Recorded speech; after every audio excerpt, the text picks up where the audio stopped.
Gardening with Joe and Holly radio show. Happy to have you along and allowing us to be part of your day. You want to find out more information about those sponsors or all the companies that support the program to allow us to be on your radio each week, the podcast and in-studio video. You can find all that out as well as the coupon codes at our parent website, thewisconsinvegetablegardener.com, underneath the Season 9 tab at the top of the page.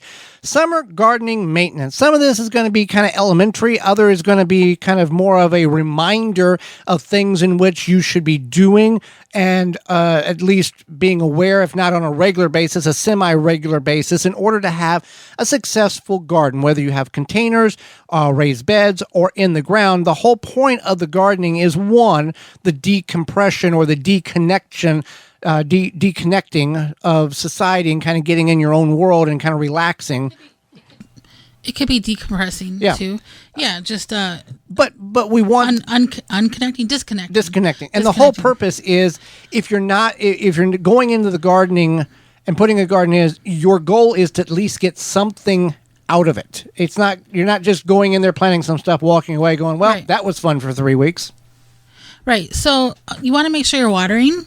And this may seem obvious, but a lot of people, you will plant your items, late May, early June.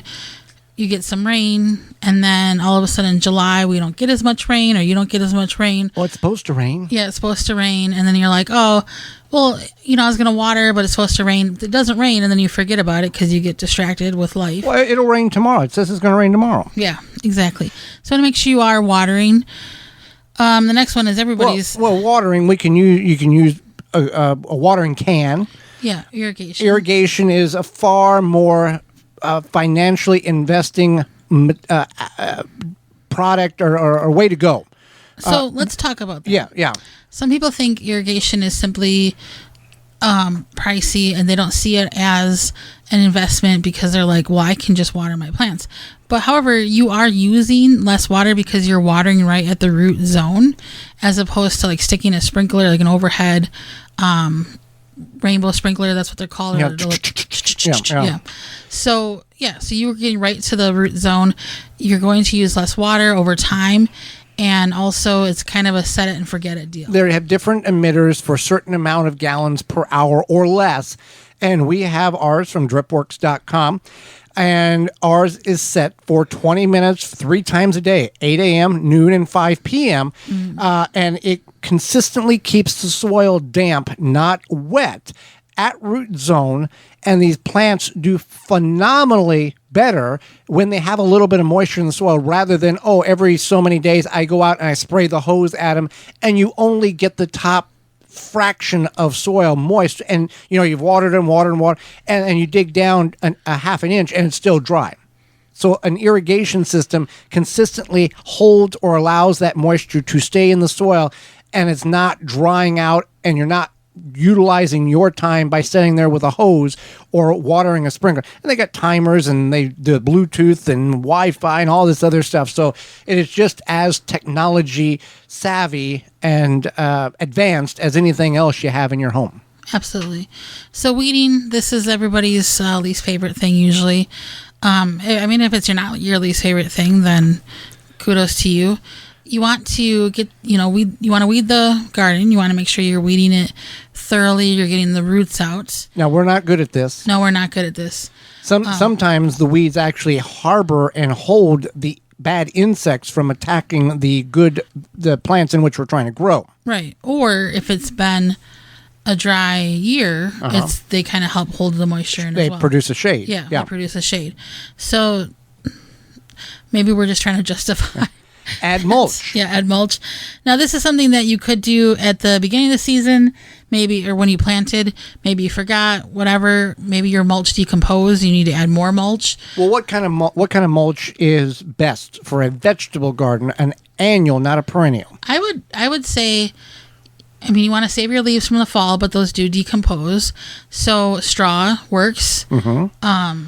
Otherwise, chemical seed-free dry grass clippings. Grass clippings. You harvest your grass clippings in a bagger. You pour them out and you let them dry, because you bring that wet material in and put it around plants. It is going to start heating up, and it can cause fungal issues. if you've ever bagged lawnmower or bagged clippings and you pull the bagger off and you let it sit there and you go eat lunch and you come back, you stick your hand in that bagger. It is hot. That material is already breaking down inside the bag itself. Same thing if you just make a pile. So you want to scatter it out, let it dry on the driveway or in the yard next to your bed. Then you can put it around. And then if it gets wet, it's not a big deal. It's just you want to get that initial drying cycle on those chemical-free, seed-free grass clippings. Right. So the next one is trimming. Also mulch could be weeds that have not gone to seed. Pull them out and lay them flat on the ground to create a barrier. That's a good option too. So you want to trim or deadhead. Deadhead is typically more for flowers, but it could be for vegetables as well. Trimming works really well for tomatoes. When you're trimming the bottom portion of the plant, this helps prevent early blight. Let's go back to mulch real quick. Yeah. Midway through the season, you want to add more cornmeal around your tomatoes. Well, we've never even talked about that. Yeah, I know. Yeah, okay. I'm just saying that could be with the mulching. Whole grain cornmeal reduces early blight, and yellow whole grain cornmeal, and you add one handful around the plant at the time of planting. If you've already planted your tomatoes, you can do that now. Once you've put that handful around, you can water it. It's not going to deactivate it. It has a beneficial bacteria in it called trichoderma, which fights the bad bacteria in the soil. Mulching also helps prevent splash up on your not only tomatoes, which early blight will hit the leaves and progressively work up the plant, but your peppers, your eggplants, whatever the plant is, it reduces the sun exposure to the soil, reducing the abundance of weeds that will germinate. You're still going to have some weeds there, but mulching will work.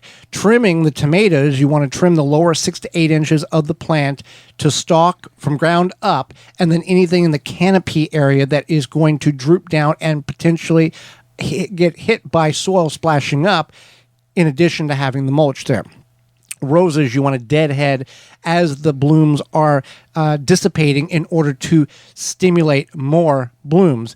Another thing we want to talk about is over the course of the summer, you want to harvest. And the consistent harvest of cucumbers, bush beans, pole beans, peppers, tomatoes, it will stimulate the plant to continue to put on more and more fruit, because it doesn't care about you. It's designed to grow, massively produce seeds for the next generation, shut off, and die. That's the purpose of a plant. So by harvesting consistently, it's going to continue to put on more and more and more. Right. So you want to fertilize, and this can be anything from a granular fertilizer to a liquid, and you would just follow the application process. But most people will fertilize when they plant, and then they'll fertilize midway through the season. And then in the spring, in the fall, you would take your dried leaves, and put them in your garden to help add that leaf compost. And not a little bit, mounding 2, 3, 4 foot high, like giant windrows or massive amount of piles. Right. So fertilizing is important. It helps. While you should have nutrient-rich soil, it helps give those plants a boost to get through to the fall. Trellising. If your plants need trellising, peas, pole beans, tomatoes, 50% of your tomato loss is caused by not putting your tomatoes up elevated, whether it's on the floor to weave or a tomato cage. Peppers, you don't really need to trellis them. Eggplant, not so much.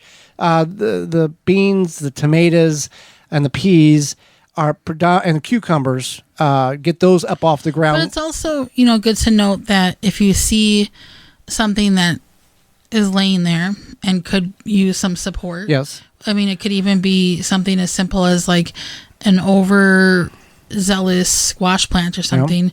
Yeah, to think about that. So trellising is important. And then you also want to look for pests or problems. This is part of just an observation. Spend some time out there, look under leaves. A few's okay. Yeah. A few bad bugs is okay. It's an equal. But whenever you have like a billion bugs, yeah. Same thing with any sort of disease, whether that be something like powdery mildew. Powdery mildew. Thank you. I was just thinking of that. Or any sort of mildew, any sort of blight. You want to make sure you are looking leaf for curl. What's causing that? Is that an issue that you've done? Is it chemical drift? discoloration in the leaves? Are we lacking nitrogen? Is there a problem of pooling water that's suffocating the plant at the root zone? Right. So you do want to make sure you go into there and look for these possible problems. Keep an eye out. If it seems okay, then it's okay, but make sure it's not progressing. We all have a very expensive tool in our pocket called a phone, and there are Google has an image. You take a picture of it, and it will pull up. You take a picture of your diseased plant, and you search it. There's probably a good starting point on what is causing or what that problem may be. Well, Holly, summer is here. It's warming up. It's time to protect your garden from various beetles, weevils, borers, including Japanese beetles. And what better way to prevent these pests from destroying your garden than by controlling them while they are larvae? Grub Gone is an easy-to-apply granule product that can be spread on your turf to successfully control grub invaders. Developed by Phylum Bioproducts from our naturally occurring bacteria, Grub Gone is a non-chemical BT product that specifically targets only scarab pests, and it's safe to use around bees and other beneficial insects. If you already have those beetles flying around your yard, some of you do, Beetle Gone is the answer. It is the organic water dispersible powder that you can spray directly on your edible plants. Find out more, where to buy, and all the information at BeetleGone.com. That's BeetleGone.com.